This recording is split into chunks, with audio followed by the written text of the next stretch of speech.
Hi, I'm Angie. Today I'm making Italian style loaves. First thing I'm going to do is add a half cup of warm water into my bowl with a teaspoon of sugar and 4.5 teaspoons of fast rise yeast. So I'm just going to let that sit for about 5 or 10 minutes till it's nice and foamy. Okay, you can see how foamy it is inside the bowl. Now I'm going to be kneading the dough in my mixer here because it's so easy, but of course you can do it by hand as well. So there I've got my yeast mixture. Now I'm just going to add 2 cups of flour. I've got a total of 5 cups here. You may or may not need all that flour, just depends on the conditions in your home. So I'm going to start with 2 cups, and I've got 2 teaspoons of sea salt. You can use regular salt as well, and another cup of warm water. So I'm just going to start mixing it with the knead bar in there and then add flour as necessary. I'm going to add 1 tablespoon of olive oil and just knead that into the dough. Okay, you can see that the dough has picked up all the flour from the outside of the bowl and it's starting to come together and become smooth and elastic. You just want to knead it a little bit longer until it's really smooth and soft and nice and elastic. So we'll let the machine do the work, or you can do that by hand. Okay, that looks good. So I'm going to take it out of the KitchenAid.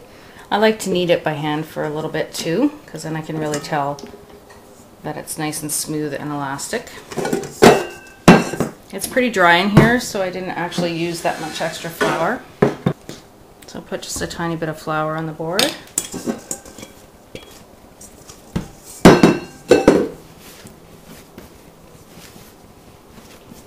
Okay, that looks really good.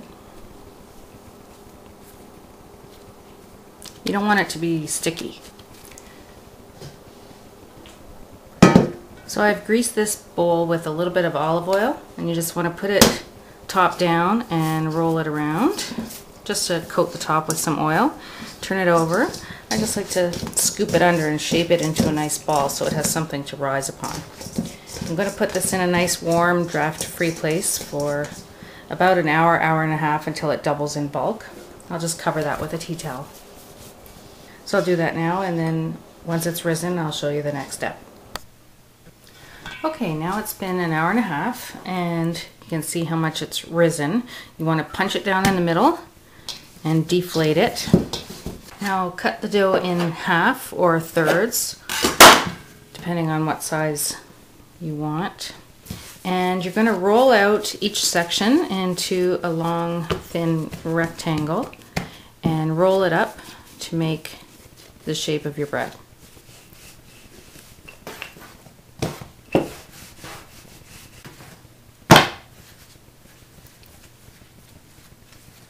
So I just roll it up like this, kind of tucking it under as I go. And then you can pinch the seam shut.